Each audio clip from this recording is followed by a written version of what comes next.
Baik, kita lanjutkan kajian kita, masih melanjutkan kitab Firqatun Najiyah, dan kita masuk pada Asyirkul Asghar wa anwa'uhu, macam-macam dari syirik kecil.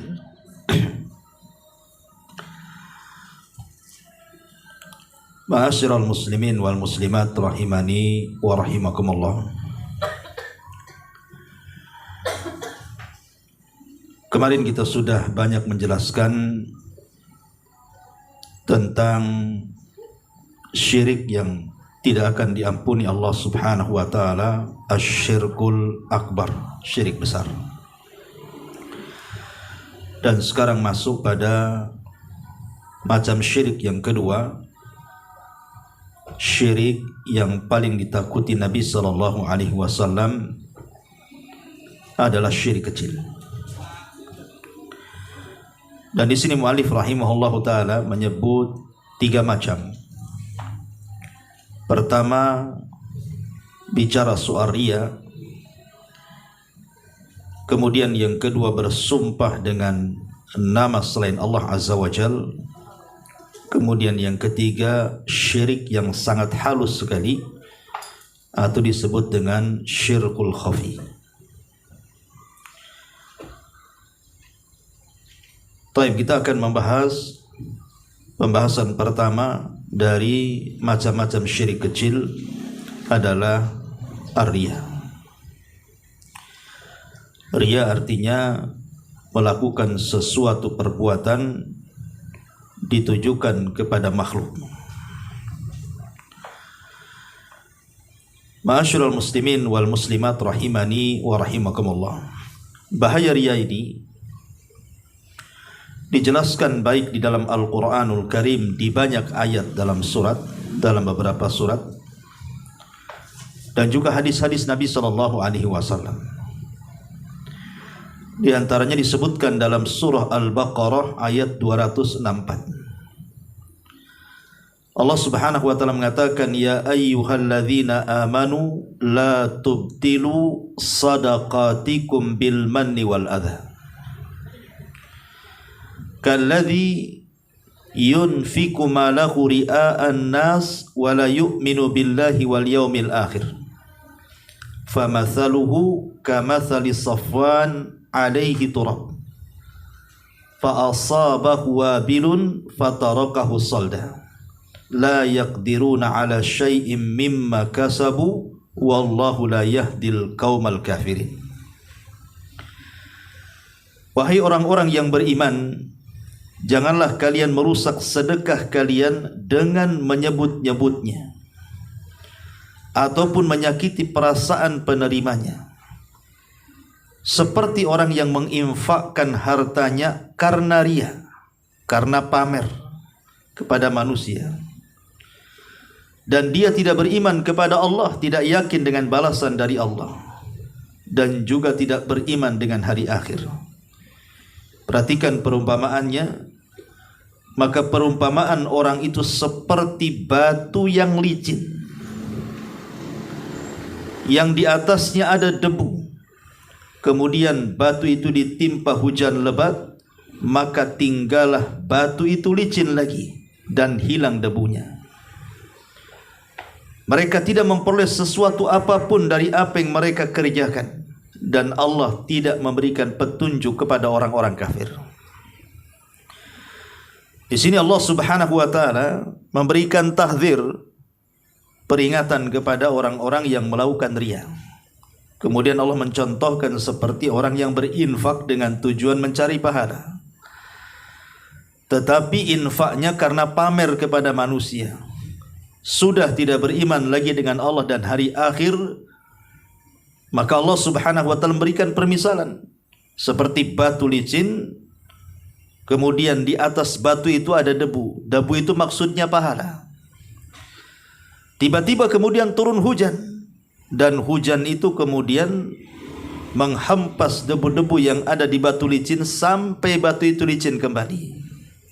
Itulah amalan orang riya. sama sekali tidak mendapatkan apapun di hadapan Allah. Dalam surah An-Nisa disebutkan juga dalam ayat ke-37 atau 38. Walladzina yunfikuna amwalahum ria'an nas wala yu'minu billahi wala bil yaumil akhir wa man yakunish syaitanu lahu qarinan fasa'a qarina. Dan juga orang-orang yang menginfakkan hartanya karena pamer, karena riya, dan kepada orang lain ingin dilihat dan dipuji, dan orang-orang yang tidak beriman kepada Allah dan kepada hari kemudian, maka barang siapa yang menjadikan setan sebagai temannya, maka ketahuilah dia setan itu adalah seburuk-buruk teman bagi dia. Maka di sini juga dijelaskan bahwa orang-orang yang riya itu berkawan dengan syaitan. Berkawan dengan syaitan, dan kalau sudah kawannya syaitan, ya setan itu seburuk-buruk manusia, seburuk-buruk makhluk yang Allah Subhanahu wa taala ciptakan untuk menggoda manusia. Karena syaitan itulah akhirnya memalingkan yang harusnya ibadah itu kepada Allah, dipalingkan oleh syaitan, disuruh mencari pujian manusia. Dan ini juga menunjukkan bahaya riya. Kemudian juga disebutkan dalam surah Al-Anfal ayat 47, ketika menceritakan orang-orang yang keluar untuk berperang bukan karena Allah tetapi karena riya. Allah katakan wala takunu kalladzina kharaju min diyarihim bataran wa ria'an nas wa yasudduna an sabilillah. Janganlah kalian seperti orang-orang yang keluar dari rumah-rumah mereka dengan menyombongkan diri dan pamer, serta berusaha untuk menghalang-halangi manusia dari jalan Allah Subhanahu wa taala. Dan ini sifatnya orang-orang munafik. Ya, sifat orang-orang munafik adalah sukaria. Makanya Allah pertegas dalam surah An-Nisa ayat 142-nya, innal munafiqina yukhadi'unallaha wa huwa khadi'uhum. Wa idza qamu ila sholati qamu kusala yura'una an-nas wa la yadhkuruna Allah illa qalila. Sesungguhnya orang-orang munafik mereka sedang menipu Allah, padahal Allah yang menipu mereka. Apabila mereka tegak melaksanakan salat, mereka pun tegak dengan malas-malasan, karena tujuan mereka pamer kepada manusia, dan tidaklah mereka berzikir kecuali sedikit. Dan Allah juga katakan dalam surah Al-Maun, fawailun lil musallin alladzina hum an salatihim sahun alladzina hum yuraun. Celaka bagi orang-orang yang salat, orang-orang yang mereka lalai dalam salatnya, dan orang-orang yang mereka pamer dalam salatnya. Dan banyak lagi secara umum ayat yang bicara soal bahaya riya. Ma'asyiral muslimin wal muslimat rahimani wa rahimakumullah. Sebelum saya menjelaskan tentang riwayat-riwayat bagaimana hinanya riya, hukuman orang-orang riya di akhirat, hukuman orang-orang riya di dunia, dan apa yang mereka akan dapat, sedikit saya kasih gambaran. Manusia diciptakan itu sebagaimana disebutkan dalam surah Az-Zariyat dalam rangka beribadah kepada Allah. Wa ma khalaqtul jinna wal insa illa liya'budun. Tidaklah kami ciptakan jin dan manusia kecuali untuk beribadah. Itu tujuan manusia hidup. Berusaha untuk mengumpulkan amal soleh dengan cara beribadah. Makanya kenapa kita salat? Kenapa kita puasa? Kenapa kita zakat? Kenapa kita harus menghabiskan biaya untuk haji gitu ya, sampai lelah letih ke sana, 1 bulan pula di sana, pulang sakit-sakitan. Tidak lain dan bukan karena ingin mengumpulkan amal saleh. Itu tujuan kita. Kita hidup itu bagaimana kita kumpulkan sebanyak mungkin amal saleh yang kita akan hadapkan ke hadapan Allah Subhanahu wa taala. Makanya seorang mukmin itu tidak mungkin kenyang untuk melakukan amal saleh sampai betul-betul kedua kakinya menginjak surga. Masalahnya, ada orang-orang yang kemudian mereka secara lahiriah secara lahiriah, maksudnya secara zahir, mereka sholat, artinya kan mereka sedang mengumpulkan amal saleh. Mereka puasa, mereka sedekah, mereka silaturahim, mereka haji, bahkan mereka jihad gitu ya. Bahkan sebagian mereka mengajarkan Islam, berdakwah dan begitu seterusnya. Tapi rupanya apa yang mereka usahakan itu tidak bernilai apapun di hadapan Allah Azza wa Jalla. Karena sebuah ibadah itu ada yang bernilai sah secara ibadahnya. Sah memang ibadahnya, tetapi di hadapan Allah tidak diterima tuh. Sah solatnya tapi tidak berpahala, sah hajinya tapi tidak berpahala, sah puasanya tapi tidak berpahala. Karena sah dan tidaknya sebuah ibadah itu berkaitan dengan mempersiapkan rukun-rukun dan wajib-wajib ibadah itu saja. Kalau seandainya Anda ini sudah wudu sesuai dengan wudu Nabi, gerakan-gerakannya, kemudian masuk ke ranah solat, kemudian mendatangkan rukun-rukun solat, wajib-wajib solat, bahkan sunnah-sunnah solat pun kita datangkan, secara ibadah sah solatnya, tidak perlu diulang ya. Tapi masalahnya belum tentu ibadah sah bernilai pahala. Karena berpahala dan tidaknya sebuah ibadah itu ada erat kaitan dengan permasalahan niat. Karena Rasul mengatakan dalam hadis yang masyhur yang hampir diletakkan di permulaan kitab seperti kitab Arba'in Nawawi, bahkan dalam Sahih Bukhari juga di hadis yang pertama Nabi mengatakan innamal a'malu binniyat wa innamal likulli imri'in ma nawa. Sesungguhnya amalan itu digantungkan dengan niat, dan sesungguhnya pahala dalam amal itu juga digantungkan dengan niat. Maka barang siapa yang niatnya karena Allah dan Rasulnya, dia akan mendapatkan Allah dan Rasulnya. Tapi barang siapa yang niatnya karena dunia atau wanita yang dinikahinya, yang hendak dinikahinya, maka dia akan mendapatkan apa yang diniatkan saja. Artinya bahwa ibadah yang sudah didatangkan rukun dan wajibnya itu secara ibadahnya sah-sah saja, nggak perlu diulang lagi sholatnya, nggak perlu diulang puasanya, nggak perlu diulang hajinya, karena sudah sah. Tetapi masalah pahala itu bukan bicara soal mendatangkan rukun dan wajib saja, tapi lebih daripada itu adalah niat Anda ini ibadah untuk siapa? Nah, gitu ya. Untuk Allah atau untuk selain Allah? Kalau ibadahnya untuk Allah, selain sah ibadahnya, dapat pula pahala kita. Al-jaza min jinsil amal namanya ya. Balasan itu disesuaikan dengan amalan kita. Tapi kalau tujuan ibadahnya itu bukan karena Allah, tapi diberikan kepada selain Allah hanya karena ingin dipuji, ingin sum'ah, ingin didengar orang gitu ya, ingin dikomentari orang dan begitu seterusnya, maka sebuah ibadah yang sah belum tentu dia dapat pahala. Ini poin yang perlu dipahami, bahwa niat keikhlasan itu yang paling penting dalam ibadah. Selain daripada mengikuti sunnah Nabi, ikhlas itu nomor satu ya. Ibadah itu harus karena Allah Subhanahu wa ta'ala.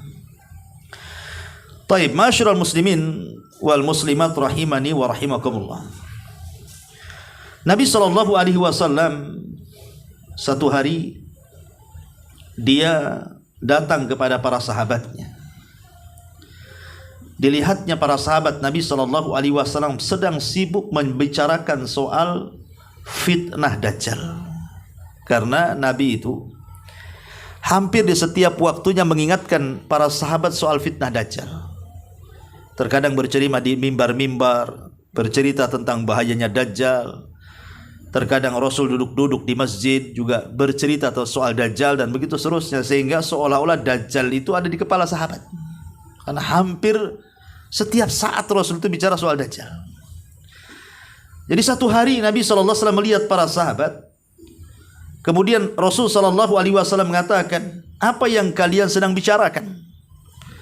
Maka sahabat Nabi SAW mengatakan, nahnu natadzakarul masihad dajjal ya Rasulullah. Kami sedang berbincang-bincang soal Dajjal wahai Rasul. Seolah-olah para sahabat mengatakan, jangan salahkan kami kalau kami terus bicara Dajjal, karena engkau selalu cerita Dajjal. Bahkan dalam riwayat itu seolah-olah Dajjal itu ada di kebun kurma Madinah. Saking ketakutannya para sahabat. Maka Nabi SAW pun mengatakan, ala ukhbirukum bima huwa akhwafu alaikum indi minal masihid dajjal. Maukah kuhabarkan kepada kalian, kata Rasul, sesuatu yang paling aku takutkan melebihi Dajjal. Dajjal memang aku takut akan kemunculannya kepada kalian.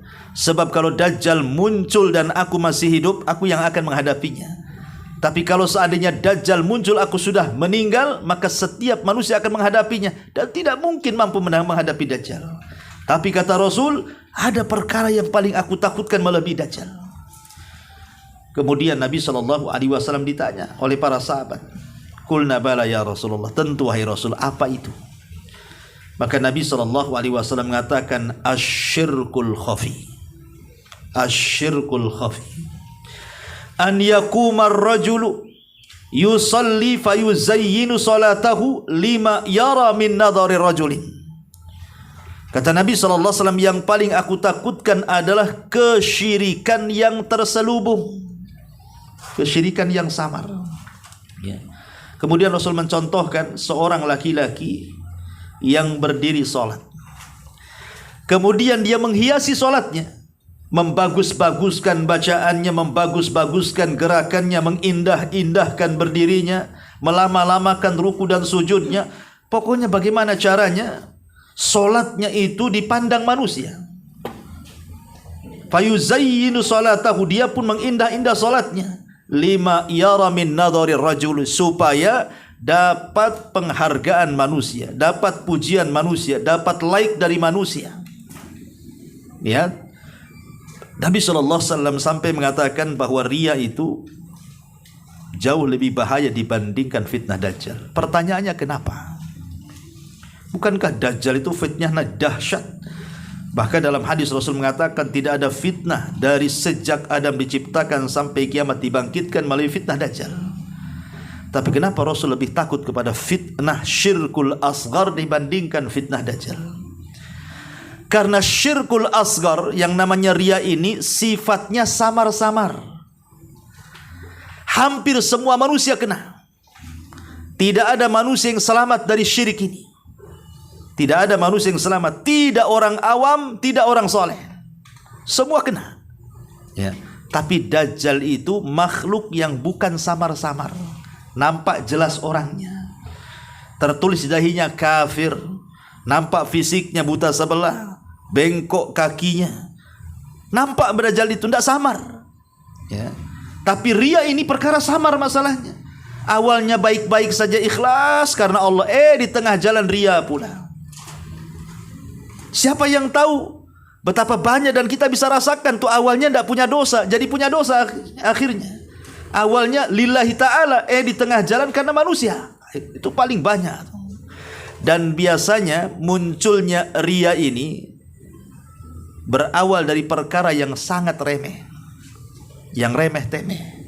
Riya itu awalnya dari perkara remeh dulu, Bu. Persoalan remeh.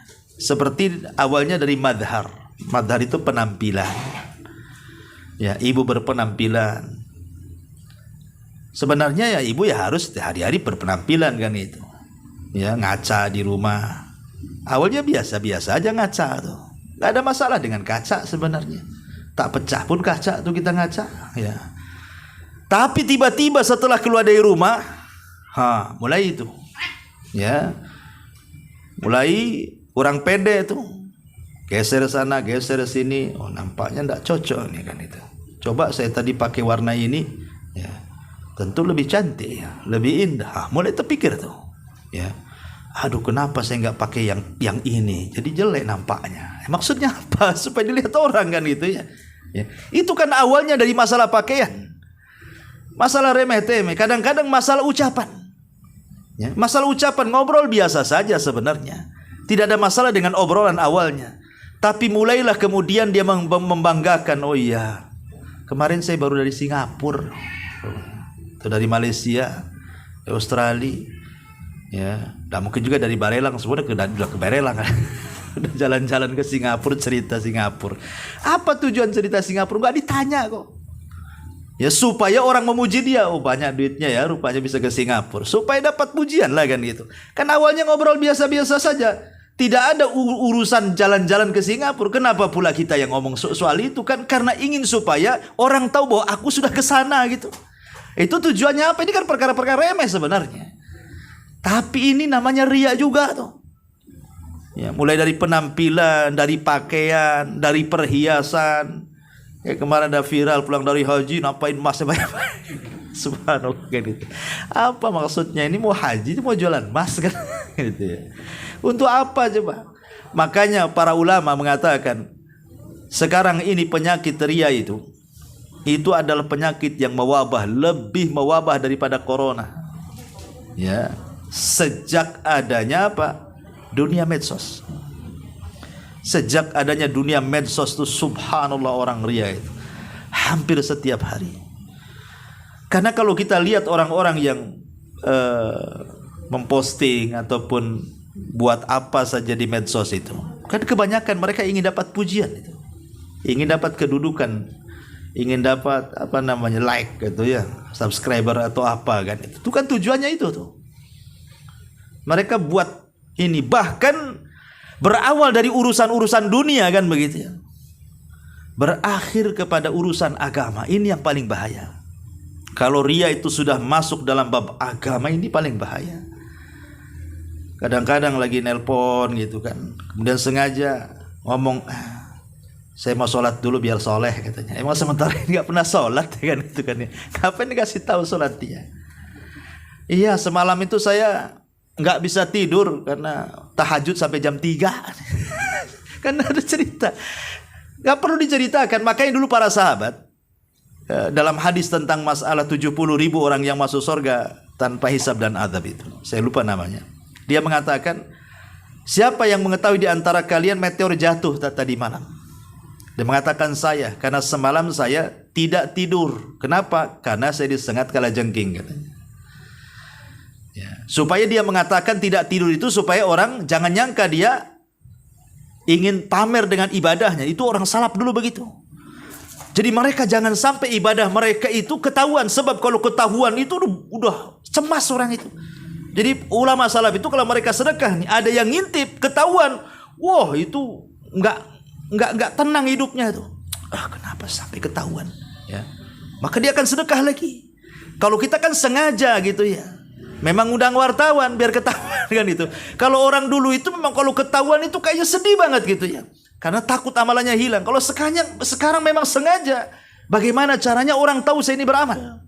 Ini kan bahaya nih kalau sudah sampai taraf pria seperti ini. Ini medsos ini kadang-kadang seperti itu. Kadang malam-malam sengaja sholat malam pula di like, ya, di live, kan pakai Instagram kan.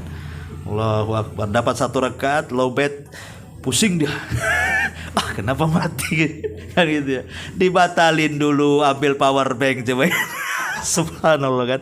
Ada orang tujuannya apa coba. Kayak gini nih. Buat konten tak apa kan itu ya. Jadi masalah-masalah seperti ini membahayakan ibadah. Karena riya ini kan tujuannya manusia. Manusia ini siapa sebenarnya? Satu dunia memuji kita loh, tidak menggeser takdir Allah Subhanahu wa taala. Ya. Ma'asyiral muslimin wal muslimat rahimani wa rahimakumullah. Dalam hadis qudsi Allah Subhanahu wa taala berfirman, "Ana aghna syuraka 'anil syirki." Ana aghna syuraka 'anil syirki. Man 'amila 'amalan asyraka fihi ma'i ghairi taraktuhu wa syirka. Rawahu Muslim. Saya ini, kata Allah, zat yang paling kaya dari sekutu-sekutu yang ada. Maka barang siapa yang beramal kemudian dia menyekutukan dengan amalan itu bersamaku selainku, maka ku tinggalkan dia dan kesyirikannya. Dari sini kita tahu bahwa Allah Subhanahu wa taala sama sekali tidak akan memandang secuil pun amalan yang ditujukan kepada selain Allah, walaupun kecil. Apalagi 100% dikasihkan kepada selain Allah. Seandainya separuh untuk Allah, separuh kepada selain Allah, Allah tidak akan menerimanya tuh. Padahal Allah sudah dapat separuh tuh. Karena Allah itu hanya ingin disembah 100% dan tidak dibagi walaupun secuil kepada sekutu-sekutunya. Ma'asyiral muslimin yang dimuliakan Allah Azza wa Jalla. Kemudian juga kita lihat bahaya riya ini ya. Pertama kita bicara bahaya di akhirat dulu, baru kita bicara bahaya di dunia. Disebutkan di dalam sebuah hadis Nabi SAW mengatakan bahwa ma min abdin yaqumu fid dunya maqama sum'atin wa riya'in illa samma Allahu bihi ala ru'usil khalaik yaumal qiyamah.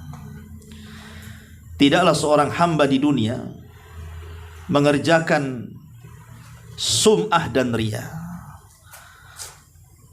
melainkan Allah akan membeberkan aib riya dan sum'ahnya di hadapan seluruh manusia pada hari kiamat. Apa bedanya sum'ah dengan riya? Saya jelaskan dulu. Kalau sum'ah itu Anda merasa lezat kalau seandainya amalan Anda ini didengar orang. Jadi kalau kita beramal, kemudian amalan kita ini didengar orang, ya, kemudian orang yang mendengar amalan kita ini memuji kita, rasanya telinga kita ini sedap banget, enak gitu, ya, enak sekali. Kalau ada orang yang memuji, telinga kita ini merasa sedap. Tapi kalau riya itu menampakkan amalan bukan ingin didengar, tapi dilihat. Kalau sum'ah itu kan ingin didengar, kalau riya itu ingin dilihat. Ya, sebenarnya sama juga, intinya mendapatkan pujian kan gitu, cuman wasilah berbeda. Kalau sum'ah itu ingin didengar, kalau riya itu ingin dilihat. Contoh yang sederhana lah yang sering saya contohkan kepada ibu bapak yang dimuliakan Allah Azza wa Jalla. Seperti pamannya ibu ini nyumbang ke pesantren saya, ke Jabal Uhud. Ya, kemudian ngomong, Ustadz jangan dikasih tahuin dari saya ya. Tapi untuk laporan tidak usah. Gimana kalau hamba Allah saja? Tidak perlu. Saya lillahi ta'ala, terserah Ustadz lah untuk pembangunan. Kan bagus tuh. Berarti yang tahu hanya saya dengan ibu aja yang nyumbang tuh. Nggak ada yang tahu kan gitu. Karena ibu bilang ditulis hamba Allah tak mau. Mau dibuat kwitansi pun tak mau. Betul-betul diserahkan lillahi ta'ala. Yang tahu hanya ibu, saya dan Allah saja. Masalahnya kemudian teman ibu datang, sama-sama nyumbang ke Jabal Uhud. Kemudian saya ngomong, kenal enggak dengan Ummu si Anu tuh? Oh, itu tetangga saya. Kemudian saya katakan, Masya Allah, dia tiap bulan datang loh nyumbang ke sini. Enggak mau disebut nama, enggak mau ditulis, enggak mau dikasih kwitansi. Ikhlas luar biasa ibu itu kan. Akhirnya kemudian kawannya mengatakan, oh iya betul ya. Pulanglah kawannya, bertamu sama ibu. Tadi saya ketemu Abu Merah katanya. Masya Allah, anti ini memang banyak kali nyumbang ke Jabal Uhud ini. Kenapa nggak ngomong-ngomong biar kita sama-sama? Ya, kalau sampai di sini ibu tolak, itu nggak benar Abu Merah itu, ibu selamat. Kalau ibu katakan begitu ya, itu nggak benar Abu Merah itu, nggak pernah saya nyumbang ke Jabal Uhud, mana ada itu dia aja pandai-pandai ngomong.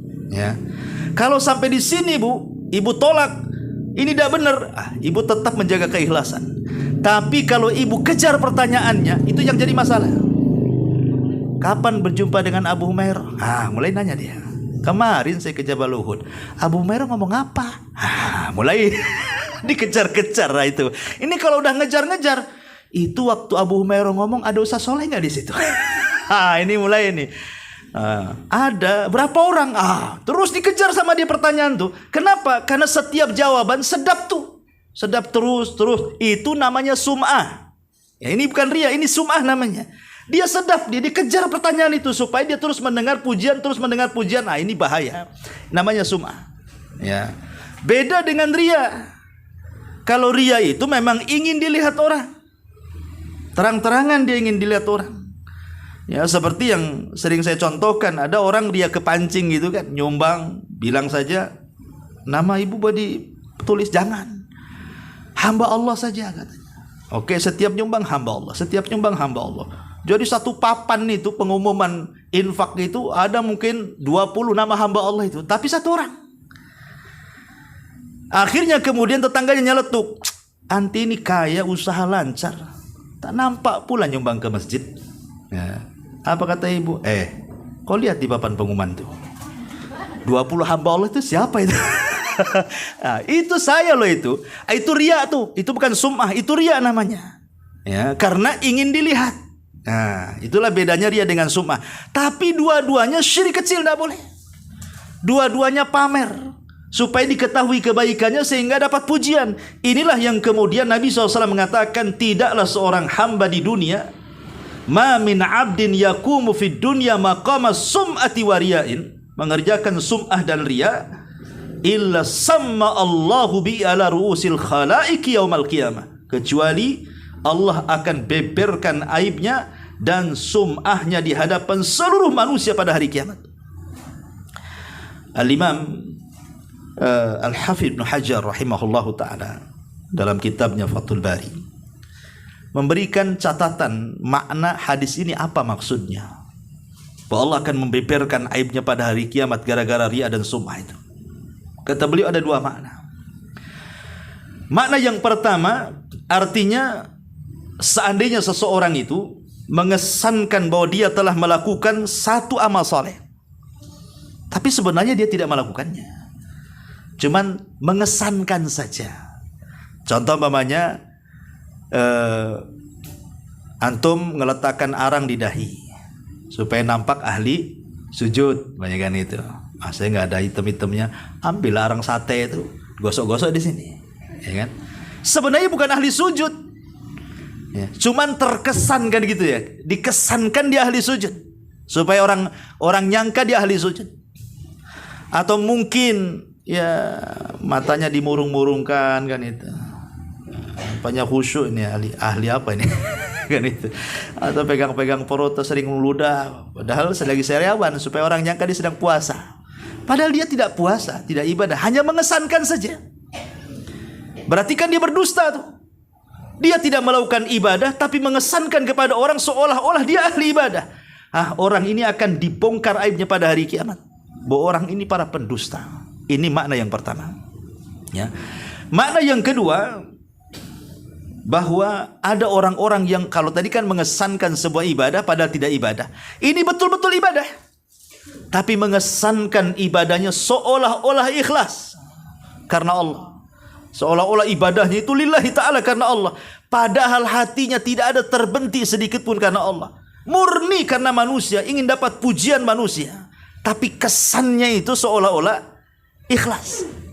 Ya, ibu sedekah, saya ikhlas loh, ambil aja. Kan kesannya ikhlas kan, dia ngomong ikhlas malahnya kan. Ikhlas nggak bu? Ikhlas Ustaz, Masya Allah, ikhlas kan itu. Tengoklah di grup Jabal Uhud tuh, kok tak nampak laporan saya ini. Ada saya nyumbang disebut-sebut sama Ustaz. Gitu. Padahal udah ngomong ikhlas tuh kan. Ini namanya mengesankan dia ibadah karena Allah, tapi sesungguhnya bukan karena Allah. Ini akan dibongkar pada hari kiamat.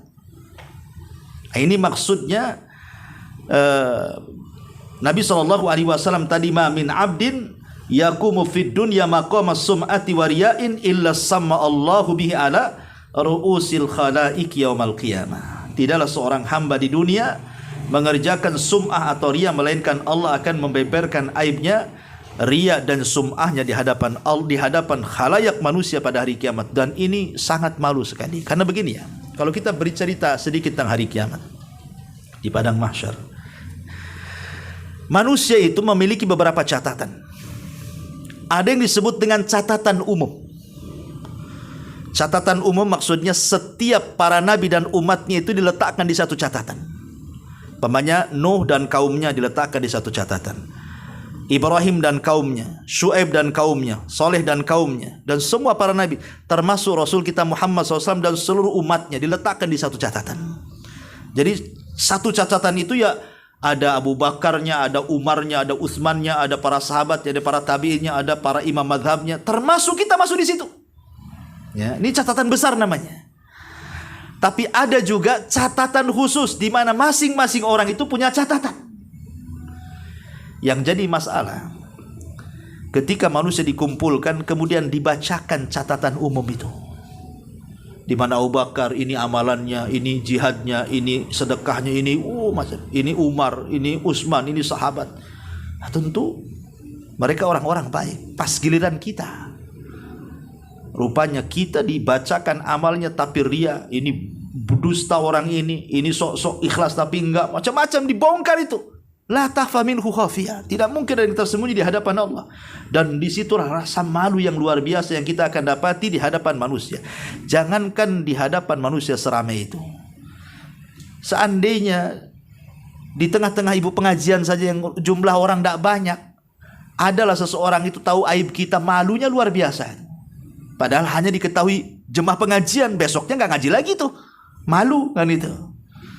Umpamanya dia ngambil uang kawannya gitu ya. Pas pula di pengajian diketahuan ada CCTV. Mulai disebar di medsos mamanya, di grup pengajian saja. Padahal kemarin ribut-ribut siapa lah yang ngambil uang itu. Rupanya ada CCTV di situ. Rupanya ada salah satu umat yang ambil. Nampak pula CCTV-nya. Sampailah ke tangan dia. Apa enggak gemetar siang malam dia tahu. Alamak, ketahuan kan itu. Mungkin besok enggak ngaji lagi itu. Itu hanya sebatas orang pengajian. Ini pada hari kiamat yang kumpul itu ribuan manusia.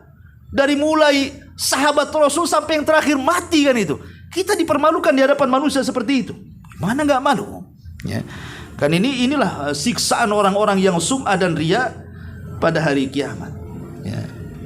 Ma'asyiral muslimin wal muslimat rahimani wa rahimakumullah. Kemudian Nabi SAW juga mengatakan, man samma asamma Allahu bihi wa man yura'i yura'illahu bihi. Barang siapa yang memperdengarkan, maka Allah akan memperdengarkan tentangnya, dan barang siapa yang memperlihatkan, maksudnya riya, maka Allah pun akan memperlihatkan tentang aib-aibnya. Nah, ini juga kurang lebih. Ini satu siksa, betul-betul dipermalukan di hadapan manusia. Maka siksa yang kedua lebih daripada itu. Bukan hanya dipermalukan, tetapi dihadapkan kepada Allah. Dan di hadapannya sudah ada siksa yang menunggunya. Karena orang yang riya itu adalah orang yang pertama disentuh api neraka. Ya. Lihat sebuah hadis dari Abi Hurairah radhiyallahu anhu. Nabi SAW mengatakan, awal man tusyu'ira bin nari yaumal qiyamah. Orang yang pertama disentuh api neraka pada hari kiamat. Dalam riwayat, inna awalan nas yuqda yaumal qiyamah. Orang yang pertama akan dihisab pada hari kiamat. Siapa mereka? Rajulun istashhada. Seorang laki-laki yang mati syahid. Bayangkan. Orang yang mati syahid pula yang dihadapkan kepada Allah. Padahal orang yang mati syahid kan jelas tuh kalau masuk surga tanpa hisab tuh. Tetapi lihat, ini amalan syahadah ini bukan amalan biasa, ini amalan besar. Karena tidak semua orang bisa jihad. Hanya orang punya keberanian saja. Ya. Tapi rupanya tidak semua orang yang berjihad yang punya keberanian, rupanya tidak semua karena Allah. Ada juga karena selain Allah. Padahal sudah jelas-jelas di hadapannya nyawa meregang loh. Ya. Maka Rasul mencontohkan seorang laki-laki yang mati syahid. Fa'utiya bihi, didatangkan ke hadapan Allah. Fa'arrafahu ni'amahu fa'arrafaha. Tiba-tiba dibentangkan layar tancap. Kemudian ada film. Bagaimana dia sedang berjihad itu. Bagaimana dia sedang menghunus pedangnya melawan musuhnya. Wah, luar biasa sengitnya dalam peperangan itu. Ditampakkan tuh di hadapan dia. Kemudian Allah Subhanahu wa taala mengatakan, fama amilta fiha. Kamu di situ itu lagi ngapain? Ya, maka orang ini mengatakan, ya Rabb, qataltu fika hatta ustushitu. Aku berperang karenamu sehingga aku mati syahid. Maka Allah mengatakan, kadzabta, dusta kamu. Dusta kamu. Walakinnaka qatalta li an yuqala jari au syuja faqad kila. Engkau ini berperang bukan karena ingin mati syahid, aku tahu. Engkau ini berperang hanya ingin supaya manusia menyebut engkau pahlawan, pemberani, orang hebat, ya. Dan itu sudah ma'ruf, sudah diketahui. Maka Allah mengatakan, hei malaikat, seret orang ini, masukkan ke neraka. Kemudian yang kedua, wa rajulun ta'allamal ilma wa 'allamahu. Seorang laki-laki yang punya ilmu dan dia ajarkan ilmunya. Dalam riwayat, seorang laki-laki yang pakar Quran dan dia ajarkan Qurannya. Rupanya sama. Dibentangkan amalannya di hadapan dia saat dia ngaji tengah malam, saat dia ngaji diundang ke sana kemari. Pokoknya betul-betul ditampakkan tuh amalannya selama di dunia. Ke sana kemari dia mengaji. Ke sana kemari dia mengajarkan ilmunya. Kemudian Allah katakan, "Fama amilta fiha." Apa yang sedang kau amalkan di situ tuh? Maka dia mengatakan, "Qara'tu fikal Qur'an, ya Rabb, aku baca Quran karenamu lo ya.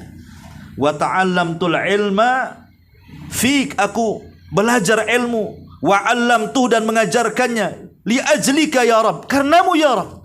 Tapi Allah mengatakan, "Kadzabta, dusta kamu." Oh, kamu itu pendusta. Kau ini mengajarkan ilmu, mengajarkan Quran supaya orang menganggap kau seorang alim, kau seorang qari ahli Quran. Maka Allah mengatakan kepada malaikat, seret orang ini, masukkan ke neraka.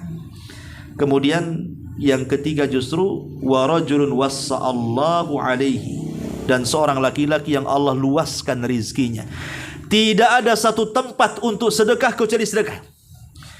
Ada masjid butuh sedekah, ada anak yatim butuh sedekah, ada orang susah sedekah, janda susah sedekah. Tidak ada satu tempat kecuali sedekahkan. Dan itu digambarkan di hadapan dia, di hadapan Allah itu. Bagaimana dia tiap malam bawa harta ke sana kemari. Allah mengatakan, "Fama amil tafiyah." Betul, apa yang sedang kau amalkan itu? Oh, itu tasaddaqtu fika ya Rabb. Aku sedang bersedekah karenamu ya Rabb. Maka Allah mengatakan, "Kadzabta, dusta. Dusta kamu.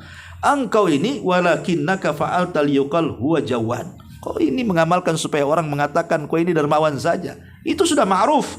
Maka Allah katakan kepada malaikat, seret orang ini, masukkan ke neraka. Lihat, 3 amalan ini bukan amalan remeh. Mati syahid bukan amalan remeh. Mengajarkan ilmu bukan mudah. Bertahun-tahun orang di pesantren itu baru sampai cerdas, kemudian bisa berdakwah. Atau menghafal Quran sampai jadi qari kan itu. Ataupun menyumbangkan harta. Bukan mudah cari harta dari miskin jadi kaya tiba-tiba suruh nyumbang itu. Tetapi ada orang-orang itu yang ketika mereka berperang, ketika mereka mengajarkan Quran, ketika mereka bersedekah, bukan karena Allah tapi karena selain Allah. Ini yang jadi masalah. Makanya hukuman yang kedua di akhirat, selain dipermalukan di hadapan manusia aibnya, kedua juga dia orang yang pertama disentuh api neraka. Naudzubillah. Ini hukuman di mana? Di akhirat. Ya. Bagaimana hukuman di dunia? Ya. Ma'asyiral muslimin wal muslimat rahimani wa rahimakumullah. Sebenarnya orang yang beramal kepada manusia itu, kalau seandainya kita mau merenunglah sedikit kan, manusia ini adalah makhluk yang sangat lemah. Artinya Allah Subhanahu wa taala itu makhluk yang sangat kuat. Masa seseorang itu mengharap pujian dari makhluk yang sangat lemah sementara meninggalkan makhluk yang sangat kuat? Yang selama ini Allah yang kasih rizki kita, yang selama ini Allah yang kasih nikmat kepada kita, manusia itu tidak mampu memberikan apapun kepada kita walaupun mereka berkumpul satu dunia sekalipun. Makanya ada hadis yang mengatakan, kalau seandainya satu dunia datang untuk memberikan manfaat kepadamu, tapi tidak dicatat di Lauhil Mahfuz, tidak akan sampai manfaat kepadamu. Sebagaimana kalau seluruh manusia mengirim madarat kepadamu, tapi madarat itu tidak dicatat di Lauhil Mahfuz, tidak akan sampai madarat itu kepadamu. Artinya yang menentukan segala-galanya Allah, bukan manusia. Dari sini menunjukkan manusia itu makhluk yang lemah. Lah, kita sudah tahu makhluk yang lemah, kenapa kita harap pujian? Kita mengharapkan pujiannya. Yang lebih parah lagi, ternyata manusia yang kita harapkan pujiannya rupanya tidak lebih mulia daripada kita yang beramal. Sebenarnya kita lebih mulia dibandingkan dia, tapi kita mengharap pujian dia, kan aneh gitu. Ya, dan ini kadang-kadang tidak masuk di akal gitu.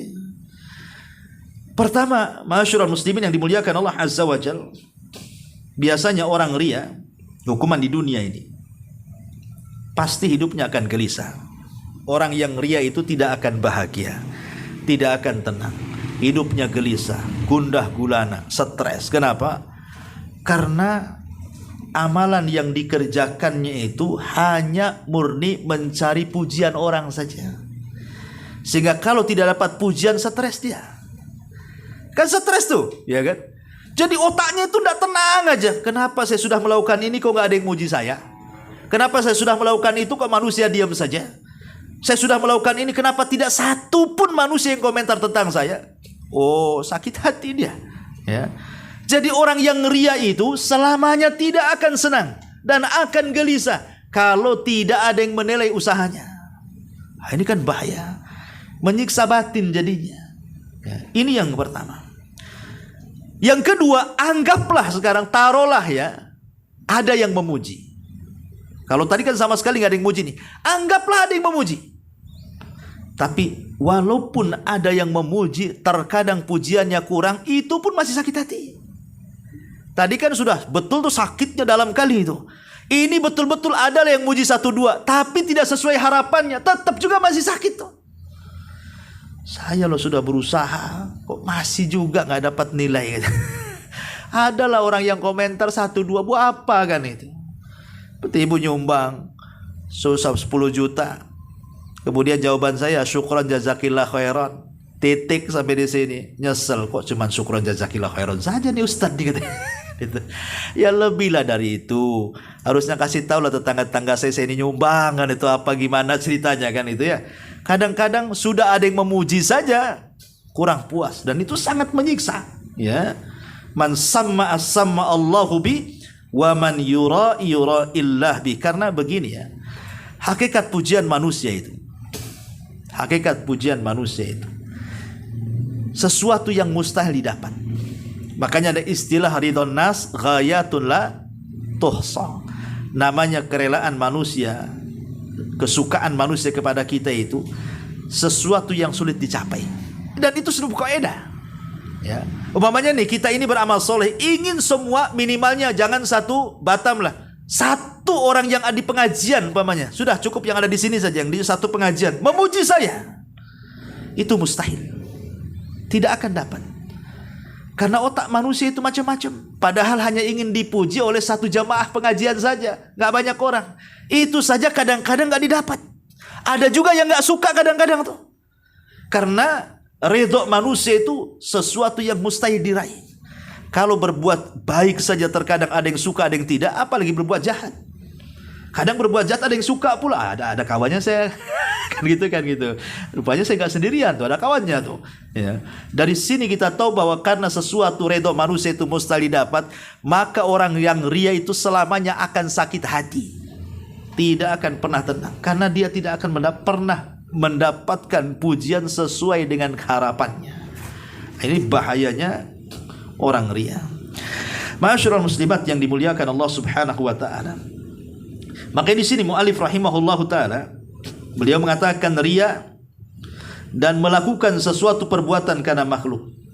Seperti seorang muslim yang beramal dan salat karena Allah, tetapi ia melakukan salat dan amalannya dengan baik agar dipuji manusia. Allah Subhanahu wa taala berfirman, "Faman kana yarji liqa'a rabbih falyamal amalan shalihan wa la yusyrik bi ibadati rabbih ahada." Barang siapa yang mengharap perjumpaan dengan Tuhannya, maka hendaklah dia mengerjakan amal saleh dan janganlah ia mempersekutukan seseorang pun dalam ibadah kepada Tuhannya. Kemudian Rasul bersabda, "Inna akhwafa ma akhafu alaikum asyirkul asghar ar-riya.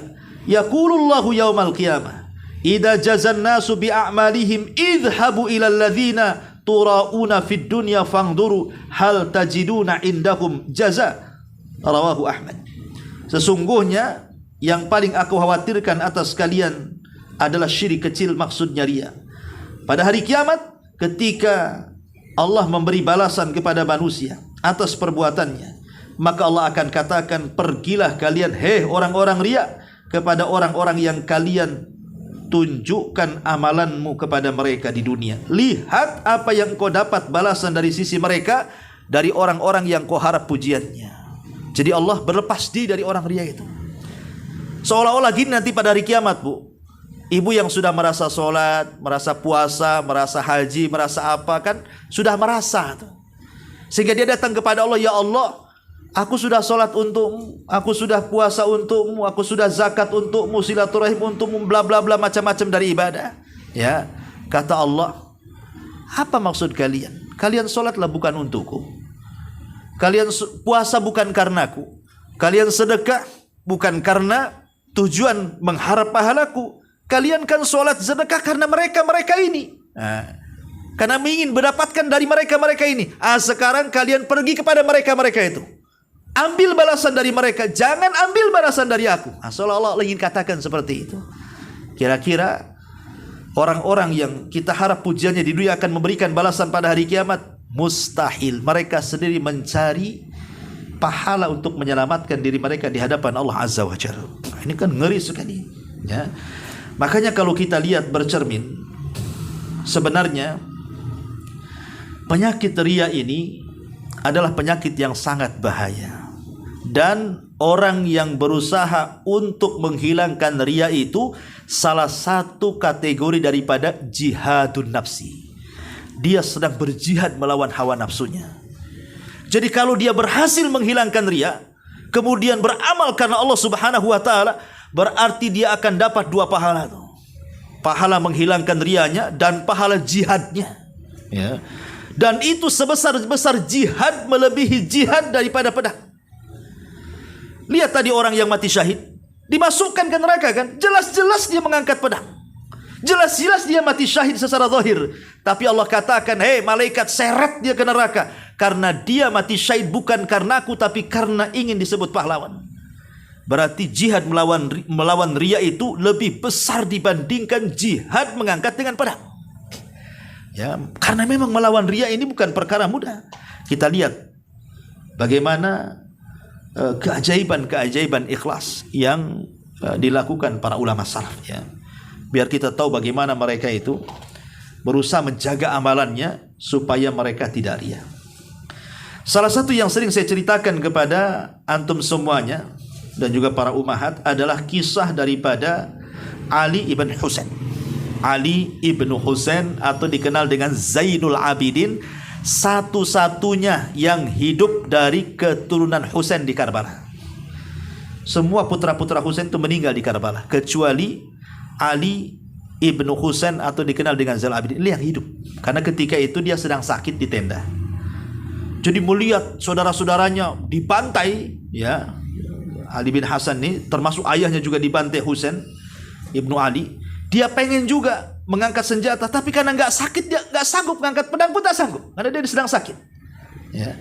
Makanya kemudian oleh saudaranya Husain ini namanya Fatimah. Ada yang mengatakan Zainab kalau nggak salah. Ya. Kemudian dibopong, maksudnya mau dihantar ke medan peperangan. Husain nampak ketika itu dan meminta kepada Zainab untuk diselamatkan anaknya ini. Biarlah dia satu-satunya yang hidup, selamatkan dia. Akhirnya diselamatkan sama bibi-bibinya tuh. Dari situlah dia selamat. Jadi satu-satunya keturunan Husain yang selamat dari kalangan laki-laki itu hanyalah Ali bin Husain atau dikenal dengan Zainul Abidin. Maka siapapun yang mengaku Habib, keturunan Nabi dari jalur Husain, harus lewat nasabnya Zainul Abidin. Karena cuma satu dia saja yang selamat masalahnya. Tapi kalau Hasan itu tinggal dua orang.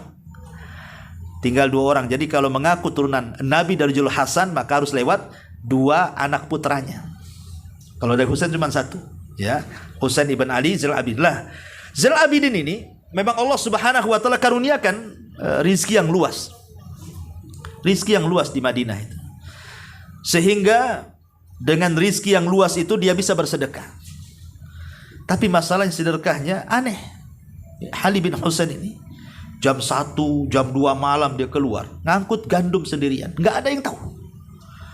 Jadi dia hanya meletakkan gandum-gandum itu hampir di sekitar 70 orang fakir miskin yang ada di kota Madinah. Pokoknya setiap waktunya mengambil gandum sudah ada di depan pintu. Setiap habis gandum dan mau ngambil gandum lagi, mau beli lagi, ada lagi di depan pintu. Tidak pernah habis tuh gandum orang miskin. Baru setelah kemudian Ali bin Husain ini meninggal dunia, baru hilanglah gandum-gandum itu. Dan orang-orang yang selama ini mencela Zainul Abidin dan menuduh dia bakhil, baru mereka sadar. Rupanya yang selama ini ngasih makan fakir miskin di kota Madinah itu siapa? Zainul Abidin. Ya, dan itu diketahui dari pundak Zainul Abidin yang kapalan bahasa kitanya karena sering ngangkut barang. Baru ketahuan sama pemandi jenazahnya itu. Dengan meninggalnya beliau, maka hilang pula sedekah tengah malam di tengah-tengah kota Madinah. Ini kata ulama bagaimana Zainul Abidin mengajarkan kepada kita tentang keikhlasan. Ikhlas ini seperti ini. Kalau bisa amalan itu jangan diketahui kecuali dia dengan Allah Azza wa Jalla. Itu disebut shadaqatus sir namanya. Sedekah rahasia. Sampai orang yang disedekahinya nggak tahu. Kalau kita kan masih tahu orang yang disedekahinya kan. Datang, nampak nih orang miskin, terimalah Bu dari saya. Nah, masih ketahuan sama orang yang nyumbang kan.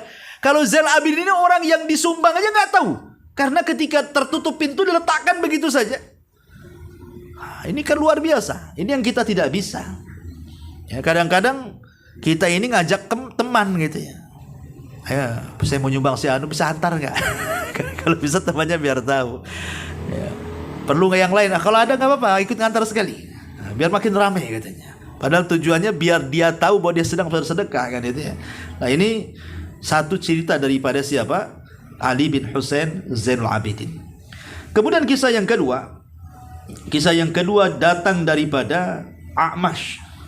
Ya, berkata A'mash, "Kuntu inda Ibrahim An-Nakhai." Kata A'mash ini, A'mash bercerita tentang kawannya namanya Ibrahim An-Nakhai. Dua-duanya ulama salaf. Ya, A'mash dan Ibrahim An-Nakhai.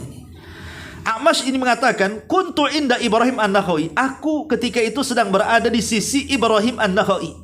Wa huwa yaqra fil mushaf. Dan ketika itu dia sedang membaca Quran dengan memegang mushaf Al-Quran. Fasta'dzana alaihi rajulun faghattal mushaf wa qala la yarani hadha anni aqra'u fihi kulla sa'atin.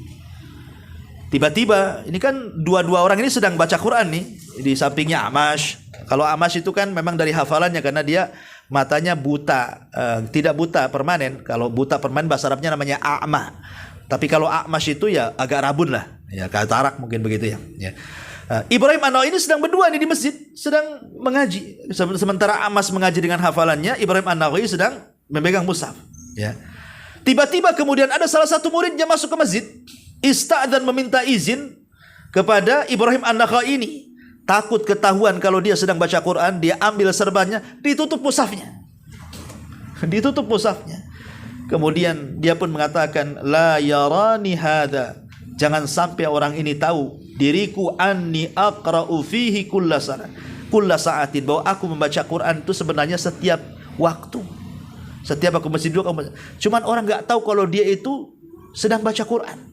Seolah sedang sandar aja, istirahat gitu. Padahal depannya ada mushaf, setiap ada orang ditutup, setiap ada orang ditutup. Kalau nggak ada orang ngaji lagi, ya tutup lagi.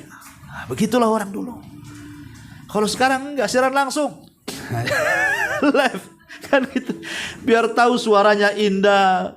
Sengaja kan, coba lihat. Kadang-kadang saya lihat di medsos ini, kadang-kadang ada perempuan sudah tidak pakai auratnya nampak, ngaji pula dengan suara indah, kemudian ditulis itu suara paling indah satu dunia.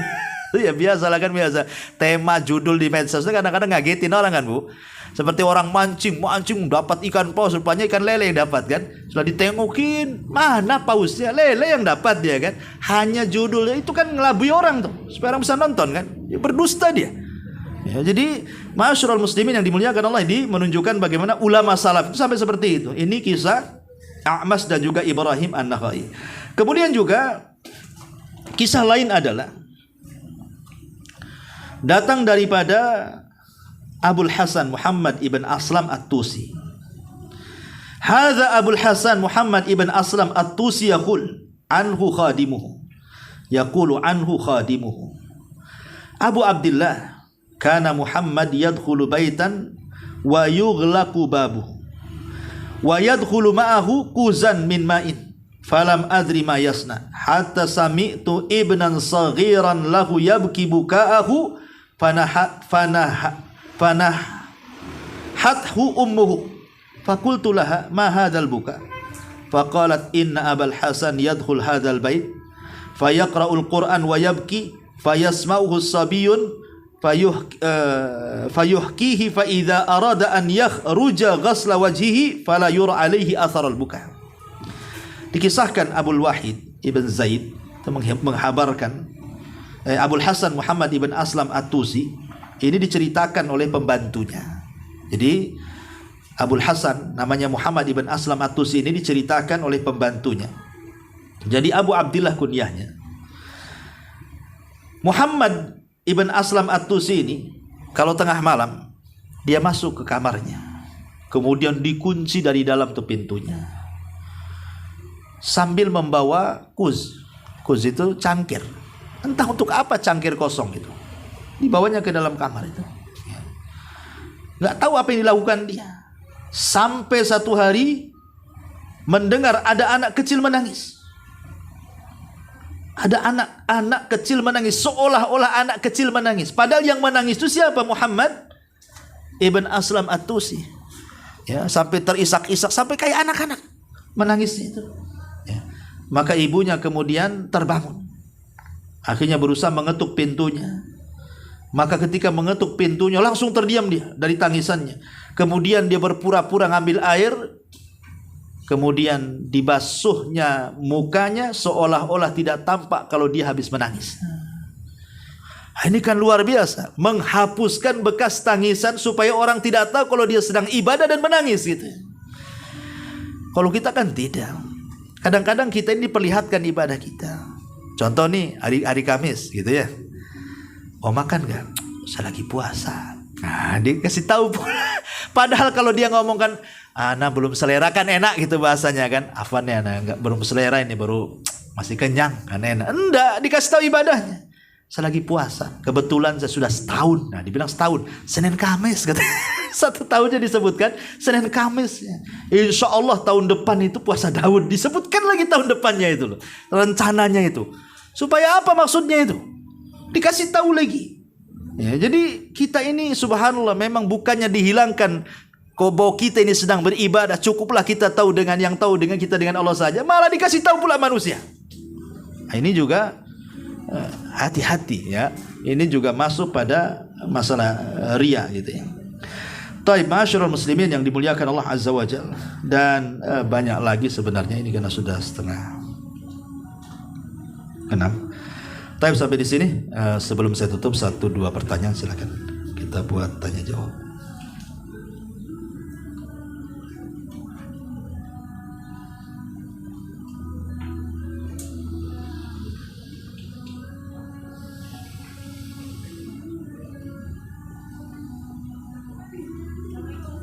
Iya.